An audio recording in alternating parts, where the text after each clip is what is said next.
So uh, from the music, I mean, other than the music, um, what else were you doing at the time back then? To Oh well, I did two things. I skateboarded and I played music. Okay. That was pretty much my life. And what age did you find skateboarding? Oh shit, no, I was really young. I guess about 10 or 11. I Okay. started skateboarding. My neighbor had one of those banana boards, those yellow plastic Yeah. boards, Yep. and I was kind of envious of that. Like, oh, let me try that. And so we had a lot of hills by our house, and so I'd just be skating around on his skateboard. And then I thought, well, I want to do this. This is fun. And so my brother got a saw out and he got a piece of wood for me, and he found some roller skates with the clay wheels, and Hmm. he screwed them onto the board, and that was my first skateboard, just a piece of wood that he cut with by hand in the shape Right. of a skateboard. Yep. And then I just skated that for a long time, and until I think it was like so 11, like around 12. My brother, 12 or 13, my brother was went into the Air Force, and when he came home he said, hey, I'm gonna buy you a skateboard. Let's go since you're still skating. I'm like, okay. And so I went and he bought me that Logan Earth ski board with let's see, Excalibur trucks and Road Rider wheels, and that was the first real skateboard I actually had. And so I felt like 12, 13 at the time. And I never looked back after that. That was like, oh shit, this is fun. Right. And then I could skate places like Uluwatu's and Wallows and Off the Wall and Panics and stuff like that. And then um, just cut out of school. I was in high school. And we just cut out and just go skating all the time. And what was cool was that like my mom was she really helped me in with skateboarding by writing me notes for school that I had a doctor's appointment or something like that, so it's just so I could go skate. And so I was Wow. pretty stoked. That's incredible. And my buddy had a car, and so we just him and I would just go skateboarding on just all over the island. Favorite spot was Pipeline Bowls over in back of Waikai Valley. That was Right. just an awesome place to skate. We loved it. We skated there a lot. Um, over the years, I started doing making money selling a little bit of uh, cannabis in high school. You know, which, which was supplied to me by a relative brother, and I take it to school, and my cut, anything I got, I would just go buy a new skateboard. Right. Right. So I'd go to Skateboards Galore, and with Wade Morisado was working there, and Uh-huh. when Derek and I just go buy a skateboard, and then I actually had a quiver of boards at one time because business was really good at high school. So,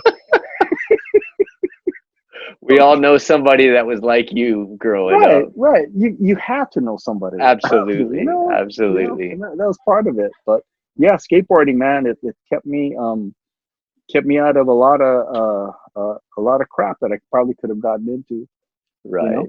And I loved it. My mom was writing me notes. Didn't have to go to school, and that was one of the few things that my dad let me do.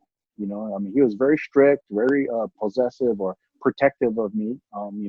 In my nightlife in high school or going out, but he would Right. let me go skate late at night. Yeah. And so I'd just head down to Ala Park where I'd go skate in that one little skating rink that they had there, and that was fun. And I'd be up, school nights, just 11, 12 o'clock at night skating around, and my dad is all cool with that. And then my buddy Cyrus Mokuahi, him and his family, they lived up Papakolea, and they built this huge half pipe. And wow, that was just amazing. It was the first. It was like it must have been like about 10 feet high, with about 4 feet of vert. Like one of those, Wow. a bunch of volcanics up there trying to build Yeah. something that don't really know what they're doing. But Yeah. it was just, it was ours. We could go skate it. And it was like 16 feet long or wide. There's a flat on it too on the bottom, and there wasn't any coping. It was just wood at the top, and you would stand, you would try to balance yourself off on like a 2x4 or 2x6 on the top, and then you just drop in. You know, It was, Right. but it was what we had, and so that's what we skated. I never had anything nice to skate. And that was before shoot, what's his name? Got had his ramp and stuff like that, and then we had a small little ramp in Wamanalo for a while that I skated and stuff. Okay. But my brother Bob was the one that would take me like you know we'd go up to Tantless at night, and then he'd let me bomb the hill, and he'd just follow me on the car and stuff like that, and they were doing their whatever it was, smoking out and stuff like that, and Right. he just needed an excuse to get out of the house, and Okay. so that excuse was Mark. Let's go take Mark skateboarding, and so yeah, we used to bomb those hills up there, Acid Hill up, what was that, Ina Koa or whatever it was and stuff, and yeah, mostly was just drains back then, drainage ditches and stuff like that. We were skating, and until people started, were able to actually build ramps and stuff, and we'd stick our ping pong table up against our garage and skate that like a little bank. Yeah. But yeah, it was just, I pretty much had a small cluster of friends who skated that, I don't know if they're still skating, right? But met a lot of people in high school, like, my friend Cyrus Mokuahi, him and his brother Sam, or Longy, and this guy, Cal Farrow, I think was his name, and this other guy Charles. Was like maybe 5 or 6 of us that would just go out and cut class when we could and go skate. You know? Who were some of the standouts during that time? Do you remember? Like any of the In Hawaii, rippers? Yeah, like that you would see out and about, or that were um, leading the so it'd charge. be people like Bertelman, Okay. Larry Bertelman, what was it, Roy Jamerson, Yeah, yeah. So what was all the North Shore, or the big pro surfers who are actually skateboarding, and so we'd go to Uluwatu's over in Hawaii Kai, and you'd watch those guys all skate and stuff like that. I was really young, man. I must have been like 12, maybe 11, with my brother then, and you'd all park your cars, and then all these guys would be skating and stuff, and everybody, just be a whole scene of surfers, transferring everything to skateboarding, and that was kind of a cool time to be seeing that, and then all of a sudden to be seeing these guys in magazines, and that was kind of a I guess an innovative time when they were doing those that Bertelman move and stuff like that, and everybody was trying to do that, and it wasn't that big of a thing as it started to get. I think more of the later '80s, early '90s. When people, like, we were skating Uluwatu's and Wallows. We were skating Wallows, and nobody was really doing airs yet. It was just more of that surf style, carving, going through all those little bowls and stuff like that. And it wasn't until like later on when you know you'd have people seeing in the magazines, all the people doing airs and stuff like that. That Right. people started actually doing airs and whatnot. Right. I remember the first time I skated, what's that, off the walls over in Hawaii Kai, um, or even like panics over little above wallows. You were just bombing this fast hill, and just hitting the banks and just pretty much carving. Right. And then I went to off the wall, and they had made the bottom like a little transition, Right. and then you skated it like it was a little half pipe, Right. and that kind of blew my mind. I'm like, wow, this is cool. And so I went home and I made a little bank in my driveway for my own self that was about a foot high or something like that. Yeah. And then started skating that. And yeah, I think the biggest name back then that people noticed that was more out there besides, you know, Bertelman and Roy Jameson them was Milton Tyra. You know, when he got in that commercial for the skyhooks, right? And then he was like, "Whoa, Milton Tyra!" And then you know, Wade and freaking Troy them started teasing me about that. You know, oh yeah, you're Milton. So now that name has stuck with me. Why You know? were you using skyhooks? I actually owned skyhooks once. Oh, But, no way. you know, okay, because like I think they said like he always used to say stuff. You know, when he did a trick, he'd be like, "What, did you see that?" Yeah. And just once at Hickam, I think I 50-50'd around the corner or something like that in the big hole.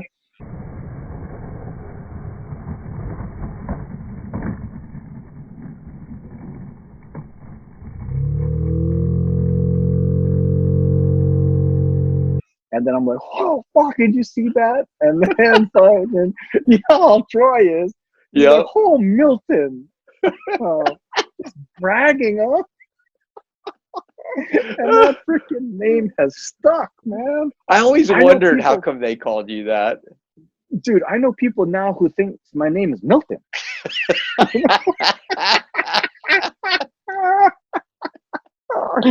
Just because of that, man. Yeah, those guys like Troy and Wade, they never call me Mark. They always call me Milton now. Yeah, exactly. So, and I take it as a compliment.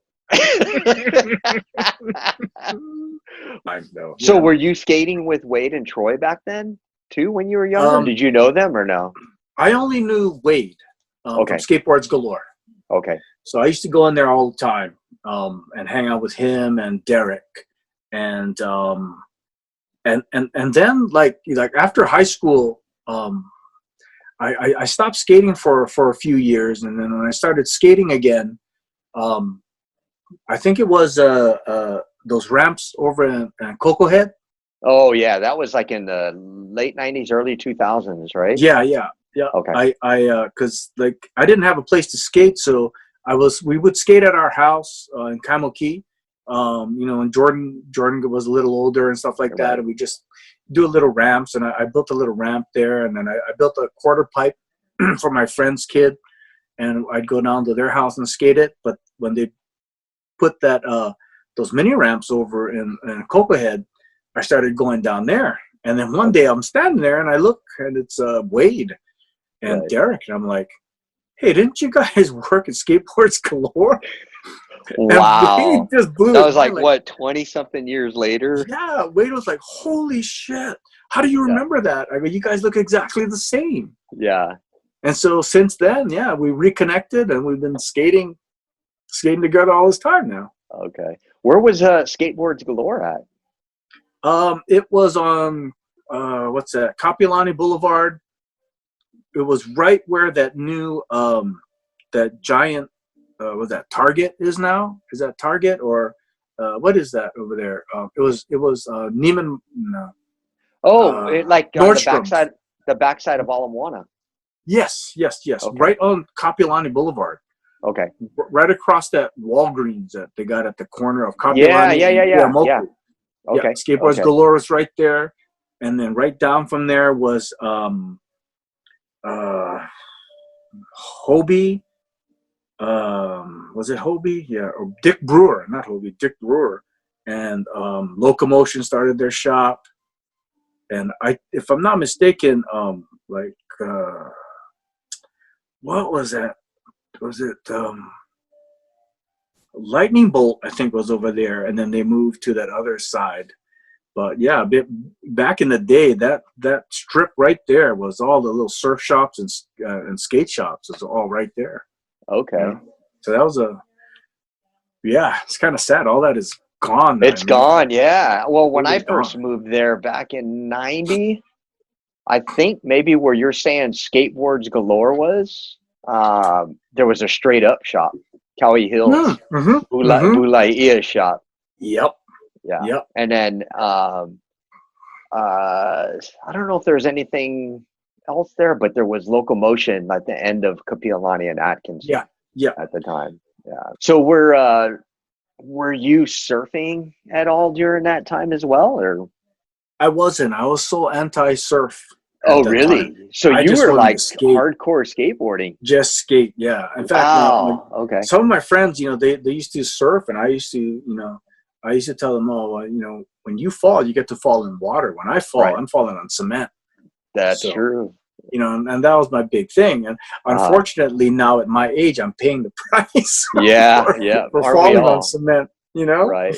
Aren't we all? Yeah, I didn't get into surfing till like I was out of high school, and I started. I had a twin fin.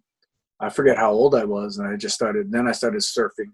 Okay. But yeah, skating was. I was just everything to me was skateboarding. That's so crazy. So it was from a very young age, and it was skateboarding. It was music and skateboarding. Mm-hmm. Man, that's incredible. That is incredible. And you're still doing both, which trying. is like my first skateboard when I was probably like 7 or 8 years old. But that back then, that was just like it wasn't even a thing, Right. And I didn't pick it up seriously until like I entered high school. I was into BMX like before that for oh, no kidding. Way before. Yeah. But I mean, that's so cool that you've been doing this your whole life. Well, it's funny that when I think about it, that's kind of weird, Yeah. It's not weird. I mean, with this whole Jeff Grosso passing thing, I've been going back and watching a lot of the old episodes, and him, Lance Mountain, Christian, Tony Alva, like a lot of these guys are still skating, and they're skating better than ever, Right. I think, like I said before, I think skateboarding really kept me out of a lot of bad shit that I could have gotten into. Even music, music was a really good outlet, for me, letting out any type of I wouldn't say anger but maybe anger. It's just it was a good outlet to let off steam. Right. Listening to music or skateboarding to music or just going out skateboarding. Right. And what's kind of funny is that like our relationship is because of skateboarding. Absolutely. And I have a lot of friends now that it's either because of skateboarding or because of music. Right. And a lot of them are mixed, intertwined. They skateboard and they do music. Right. And I think that's a cool thing because it's like skateboarding, music, art, and stuff like that. It all goes hand in hand. Yeah. Whereas you got skaters and artists and musicians who have a passion for it that that's just part of the process of their life. Right. And so it's a lifestyle, and it's a thing that you can carry on and participate in for the rest of your life, versus like if you're a pro athlete like football, or baseball, it takes a team, and it has a shelf life. Yeah, exactly. It's kind of funny that the first time I saw Jordan, he was skateboarding. And he was like 3, and he was riding a skateboard, and so everything about skateboarding has a positive thing for me, right? Jordan and all the relationships that I've had because of that, and then now Naz is skateboarding, and Paige was skateboarding for a while, and so it and so I really I think I appreciate skateboarding more than I appreciate a lot of things in my life. Right. Although I don't skate as much as I used to. Right. But it's still, like my skateboard still is right there. It's always inches away. Right. And so that's it's pretty interesting to hear, your story of you know, and your relationship to skateboarding and music, because to see your youngest son, Naz, and where he's at, it's like Yeah. the same thing all over again, you know? Yeah. And I'm sure that he knows, but I don't think that, like, you know, his peers know that what they're doing is just something that you guys laid the groundwork, you know, Right. 20, 30 years before. It's like, you guys are Right. doing, you guys are doing really cool stuff, you know?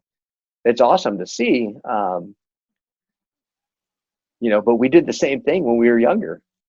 You Yeah. know, it's just funny because, right, they ever, you know, the young skaters are into art. They, you know, they're into music. They're listening to vinyl again, and they're Yeah. into photography, and they're shooting film. And it's like, you know, it's like we grew up with that. Yeah. You know, Yeah. you grew up with that. That was your Yeah. thing. Yeah. You know, I just, Totally. to see your son like carrying on that tradition, and you could see the love that he has for it. There is nothing else. Yeah. Yeah. You know, Yeah. that Totally. that is life. Yeah. That is like so awesome to see. Yeah. That's an interesting point you bring up, because, like, you know, his passions are, you know, music and skateboarding. Right. Right. And so he's just doing it in a different form than I did it. Right. You know, and you know, I did photography, you know, with borrowed cameras, and, you know, we'd go out and shoot, you know, surf pictures of surfers and stuff like that. And Right. in fact, he has a couple of old skateboard photos that we took when we were skateboarding, you know. And so it's just yeah, that's just kind of a cool thing to think about now. Like, wow, yeah, you know.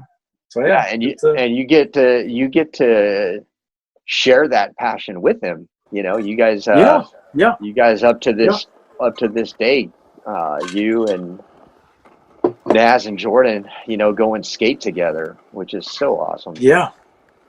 That's always good sessions.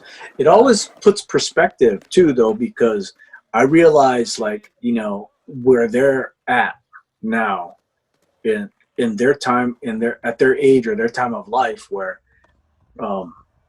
you know, they've already surpassed everything I did at that age, you know, in a lot of things, skateboarding and in you know, music and whatnot, you know. So and it's super encouraging for me to see that, you Right. know, oh wow, my kids they're doing something that like you said, like I was doing like a long time ago.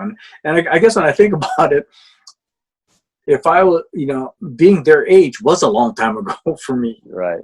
You know, so yeah, interesting. It's interesting the way life pans out. Right. And you mentioned somewhere in there that you were you also used to take photos. Was it like a hobby of yours? Were you into photography at the time? Or Well, was it called photography? You're just taking pictures? Yeah, that's all it was. It was called taking pictures. Taking pictures, exactly, right? Yeah, now it's like photography. Now it's photography. Yes. Now back then it was just like get your camera and take a picture. Exactly. That's all it was. Yeah. Taking pictures. Yeah, I'm taking pictures. Okay. Mostly, you know, in high school, everybody except for myself took the photography class. You know, and I didn't take it because everybody else was taking it. Right. But then I just used their stuff. Okay. Or I'd have them come along and take photos of us skating. Right. And then when I got out of high school, a buddy of mine and I, a couple of us, we wanted to start our own skateboard surfing magazine, you know, and so we needed photographers, and I was the only one within our group that actually had a friend who had cameras, right? with a good lens on it, you know, and so we could actually go shoot film of everybody surfing and stuff. Right. You know, and so that's how that came about, where, you know, I got into photography and learning all about cameras and stuff. And, you know, that didn't last that long, you know, when you only have a certain level of camera or lens, you can only take so much photos, You know, especially if you go out to the North Shore, there's no way you can, you know, if you don't have a good lens, you're not going to get any photos. Right. You know, but yeah, you know, photos were more of a. We just needed it because we just wanted to be the first surf magazine out of Hawaii. You know, and well, that didn't work out. But can you go a little bit more in depth to that, because that's one of my favorite stories you told me about you making a zine, and I never knew that because here I was like I don't know, 4 or 5 months ago, you know, working on my own, thinking I was doing something, and then Mark and I are sitting down having coffee at Viento or wherever we were, and then he breaks out this story just nonchalantly about like how he had started a zine right after high school, and I was like, wait, what? You've been doing this? Or you did this? I'm just not doing this for the first time at like 50 or 49, 50 years old, and you know, you did this back in high school? I never knew. Can you well, okay, when well, was I was that? a little First older. off, when was that, and can you go into depth? That was the early 80s. Okay. I think it wasn't the mid 80s, early 80s. And it all came about because so my friends were surfing at Kewalos. Okay. And they made like these little zines, like how it's coming out now, right? Black and white, just a little pamphlet you finger through, and then we're like, oh man, maybe we can do this a little better than this. Yeah. And my oldest brother worked at a I think he worked at it wasn't a print shop, but he had access to a print shop. And so we had friends in printing that we could go to print the stuff up. And we thought, well, you know, we're always at the beach, but you know, those big surf magazines aren't really putting a lot of photos out of the surfers that we actually like, that aren't the big names. Yeah. You know? And so I thought, well, let's do it ourselves then. So we we had meetings, like a business meeting, we'd all get together, talk about it. You know, like, okay, let's do it. We're going to call ourselves Classic Surf. Yeah. You know, Classic Surf Magazine, because we're going to hit everything. We're going to have surfing and bodyboarding, body surfing, knee boarding, you know, pipe boarding. You know, we're going to cover everything, you know. And so we came up with a business plan. We were talking to investors. I mean, wow, this is like, dude, you're ahead of your time. We didn't even have anything printed yet. We were making all these big plans where we're talking to people about, you know, you can invest this in it. And we had a couple of people who were in the surf industry, performance. I think I told you, Performance Surf. Yeah. You know, my friend Cedric Nishimura, who used to work there, and he surfed for them. Wow. And so I went up to Cedric. I said, you know, we're starting this magazine. Would you guys be interested in coming on board? He goes, oh yeah, for sure. And so he was the first interview. We interviewed him because he surfed up against in the Gotcha Pro when they had it at Sandy's. He, in his heat, in the finals, I think it was, or semifinals, he went up against Tommy Kern. And that was the big thing. Everybody's like, oh, fucking Cedric's going to rip that place apart. What? And he did, but then he was up against Tommy Kern. Right. So it's not like you're going to come out successful being a nobody. Right. You know? And so we interviewed him about that, and then, you know, we had, and things were just rolling along, man, you know? Yeah. We had all these photographers that we were talking to that were donating slides to us. You know, hey, if you want to do it, I told them we had no money. We got nothing, but we want to put out this magazine just featuring all these amateur surfers and, you know, and people who they don't get the chance to be in the surfer magazines. Right. And it was a big hit, and it was moving along, and I just all came to a snag when you have all this stuff, but there's surf today. Let's go surf.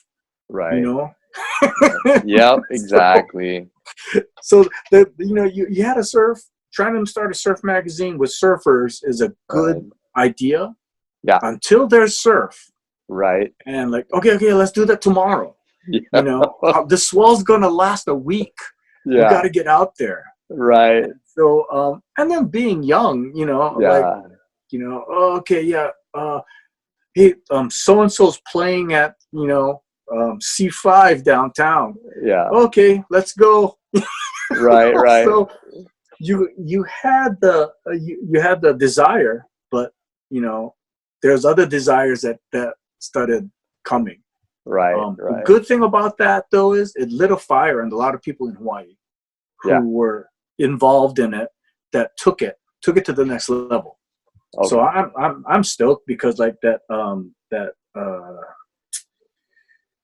surf like video show and magazine that came out with Mark Fu guys were H3O. all, yeah. So it was all like a spin-off, I guess. Well, it couldn't be a spin-off because we never had anything to spin, but all came off of that one idea that we had to let's start like a local magazine.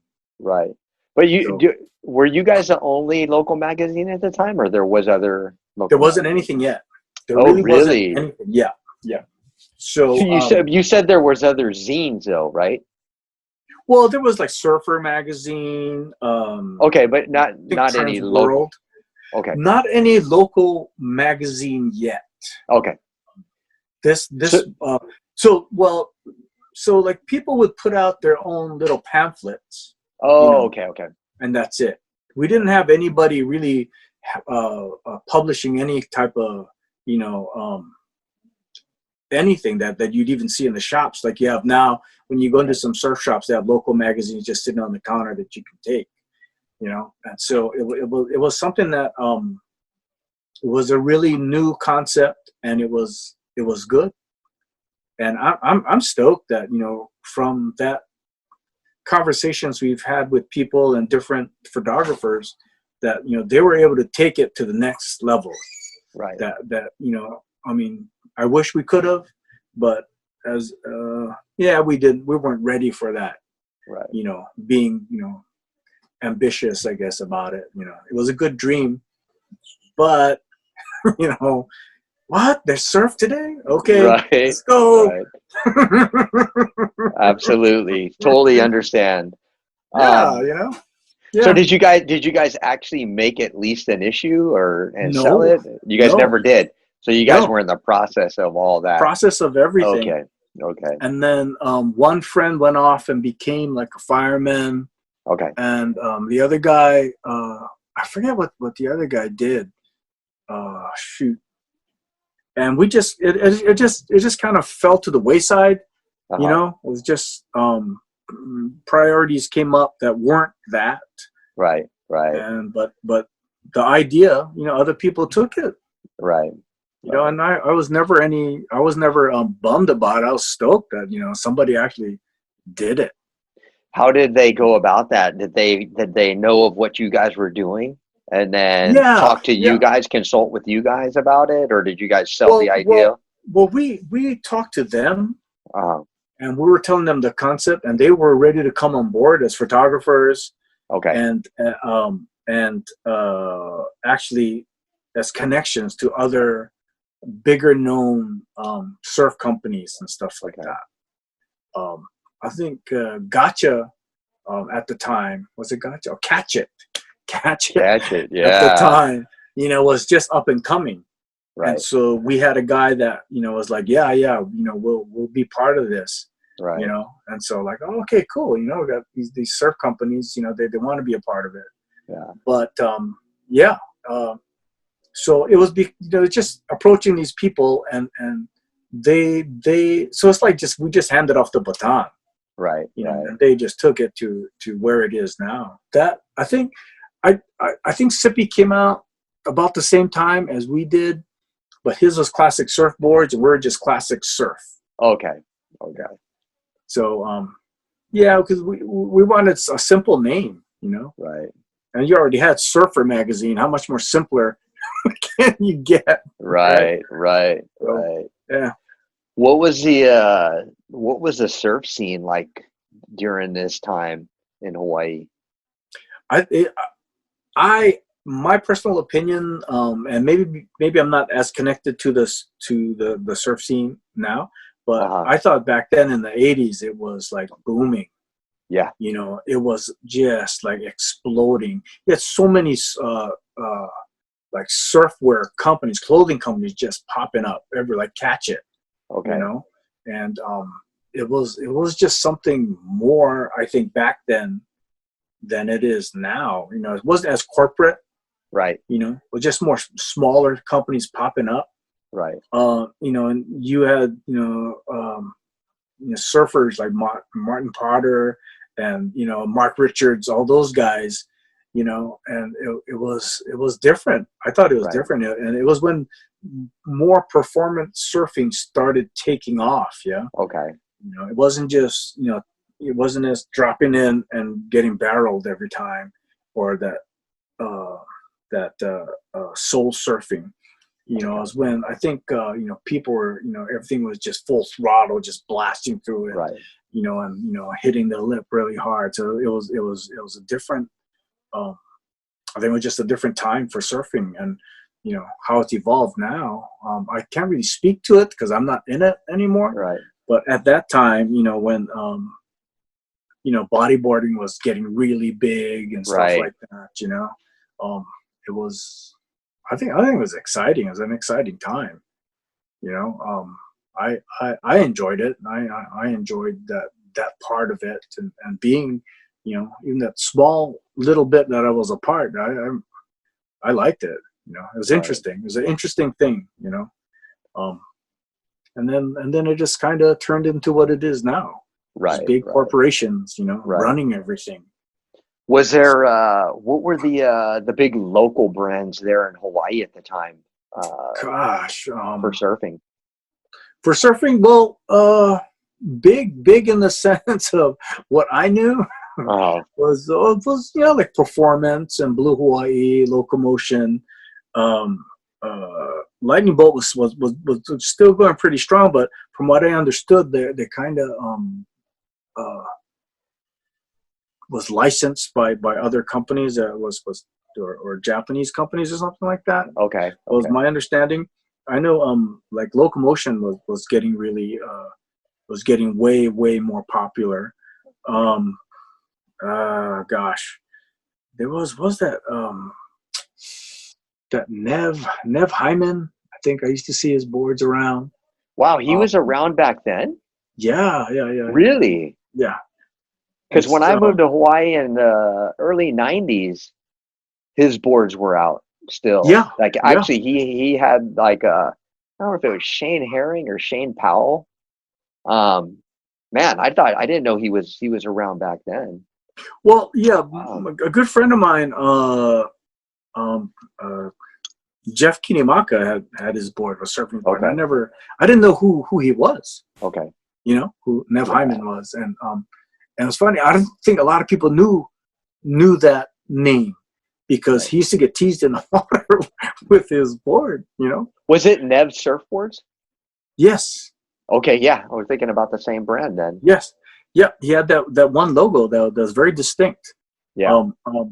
So yeah, in fact, I should ask Jeff. Where he got that board from. Right.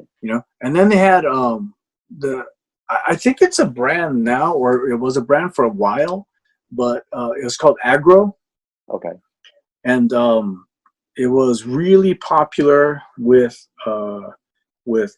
guys surfing in like Kewalos and stuff like that. Okay. I'm not sure if they started their own thing Right. and whatnot, but yeah, there were a lot of I don't know a lot of the big Hawaii companies besides the ones that I mentioned, but there were a lot Yeah. of small ones, low key shapers. Okay. Who? That, Like who? that, You mentioned classic surfboards, Sippy Mm-hmm. Kabbalah, right? Yep. What was he? He was doing specifically longboards. Yes. Okay. Yeah. And that was a shop on Kapahulu? On Kapahulu, yeah. Okay. Yeah. I think he's still shaping, but he doesn't have a shop anymore. Right. And he was, is a nice boards, really good family. Right. Him, Bo, and those guys were just really cool people. And Jenny was really kind to Jordan and Paige and stuff like that. And Oh. you know, Bo hung out and would take Naz around to, you know, different punk shows and stuff like that. So Right. yeah, Bo was a big influence there too. You know. So at we never even talked about when you got into surfing. At what point did you get into surfing Oh from gosh, skateboarding? When did you finally give into the dark side? Yeah, exactly. It wasn't until I was way older, and part of it was I think I had slammed a lot skating. Okay. Yeah. And I still wanted that feel, and you know, so I picked up a bodyboard, right? And because we used to body surf a lot growing up. We never had surfboards, and then back in the day, we used to go out to like Wamanalo, and the waves used to be big, and used to be pumping out there, right? Yeah. And it's funny the way the sand has shifted. It's not like that anymore. But I think it's got to be like early mid '80s that I got a twin friend from a friend, and I used to go surf the shore break in Wamanalo, and just you know, and that's, you know, it's like, oh, this is fun, you know. Mm-hmm. But then it wasn't skateboarding. You know, it's just so you take off, you get barreled, and then what? Right. You know, and then it was like, okay, then when I need to go out to the North Shore then, or I need to go out someplace else where I can actually surf longer, like I'm skateboarding, like I'm carving and stuff. But right. Yeah, you know, I mean, surfing to me was just like it was fun. Yeah. It wasn't like you know, I mean, I was really into it. I got longboards. I just got boards back home and stuff like that. And, you know, I have my friend of mine, Ian Forster, shaped my longboard that I still have to this day. That was just, I love that board. But, you know, I mean, if you know me, I don't want to paddle, you know, and you got to paddle out, then you got to paddle to catch the wave, you know, but it's fun. I have a good time. I really enjoyed, you know, being out there with people or sitting out there early in the morning, you're watching the sun come up, or late in the afternoon when the sun's going down. Beautiful thing. But still, you still got to paddle. Yeah. I'd rather just roll up with my skateboard, drop in, you know, and that, you know, right. I don't want it to be exercise. Right. I want it to just have fun. Right. And, you know, it was, I think I took this surfing later in life because of skateboarding and because like my dad surfed. Yeah. And so I wanted to do something that he didn't do. So I skateboarded. You know, my dad's from the old school. So my dad was like a beach boy, a Kuhil beach boy. You know, we'd go to all the reunions, and you know, I listened to everybody's stories about surfing and back in the day when they did this and that. And you know, I thought, well, you know, maybe one day I'll do that. But for now, I'm just gonna skateboard. And they always used to ask, like all his friends, you know, all those Kuhil beach boys. So you surf, boy? I'm like, oh, I skateboard. They're like, huh? After a while, like, I didn't want to say anything. I didn't want to get lickings or get kicked out of the party. Right. That's the typical uncle response, yeah? Yeah, huh? Totally. Yeah. Look at you, like. What? Even nowadays, if you talk to like one of the older uncles, you know, and you tell them that, guaranteed you're going to get that same response. Yeah. Huh? What? Like, okay. Yeah. I'll go wait in the car. Yeah. But yeah, so I think that's why I didn't take the surfing till later on in life. Oh, okay. But, it's funny that you, I think we may have talked about it. It's funny that you mentioned Ian Forster, because Ian shaped one of my first custom surfboards. Oh, no kidding. Yeah. Ian, I met Ian through the guys that got me into surfing lived in Laie, and these two cousins, Mike Ta'a and Brian Ta'a, and they were part of the Hui, and Ian was into hui too. Yeah. They were all black shorts, and I worked with those two guys. I worked with Mike and Brian at the car care center in on Schofield, and no kidding. yeah, I was a bodyboarder at the time, and then they got me into surfing, and I bought my first used board from one of them, and then we ended up going out and meeting up with Ian, and what's the other brother's name that was a longboarder? I mean, was a lifeguard with the long hair that ripped. He was from he worked at Ala Moana as a lifeguard. Perry. Oh, Guy Perry. Yeah, so we met up with Ian Forrester and Guy Perry out at Turtle Bay, but not on the pool side. It was on the other side where the horse stables were. Oh, okay. And I remember going out there, and this is like, I literally just started surfing, and they took me out. I was like overhead, and I didn't even know how to catch a wave, and I paddled out. Just got donuts, and watching all those guys rip, and Guy Perry was killing it, dude. He was sponsored at the time. He was ripping. Surfer. But those guys were all super cool, and Guy, I think at the time, was riding one of Ian's boards, and then over time I started hanging out with Mike and Brian. They'd introduced me to their friends from that side of the island. They were all riding Ian's boards. It was called Hawaiian Waters, and he was shaping it out of a Manapua truck in his backyard. Yeah, it's crazy. And so we ended up, I ended up getting my first custom shaped surfboard from him. Oh, yeah. So yeah, crazy. I love the board I have, man. It's a 10-0 single fin, glassed in. Oh, I love that. I love that board. He and what's his name? God, I can't remember his name. He airbrushed it. God, he's another lifeguard. Airbrushed it for me. He airbrushed it green and Paul. yellow. Not What's Paul, that? right? Not your friend. No, Paul, no. Oh shoot. Oh, Mike Hart. Mike Hart was he's the artist. He did art stuff, and so he airbrushed it Green Bay Packers for me, like green and yellow. Nice. So I got green and yellow stripes on my board. Nice. Yeah. I think Mike lives in New York now or something like that. Okay. I don't live in Hawaii, but he's doing art there. Nice. Oh, yeah. Wow, what a trip down memory lane. That's so awesome. Shoot, man. Well, let's catch up. Let's do this again. Okay. We've been on the horn here for a couple hours. Yeah, sure. I want to get back, and I want to definitely talk to you about some of your first skateboards you had, some of your favorite skateboards, and then we'll continue on with your family and the other things that you got into.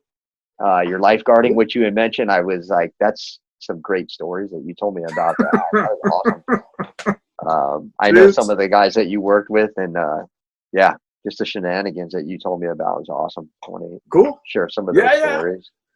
So yeah, man, this was fun. This was good fun, Rod. Not too bad, right?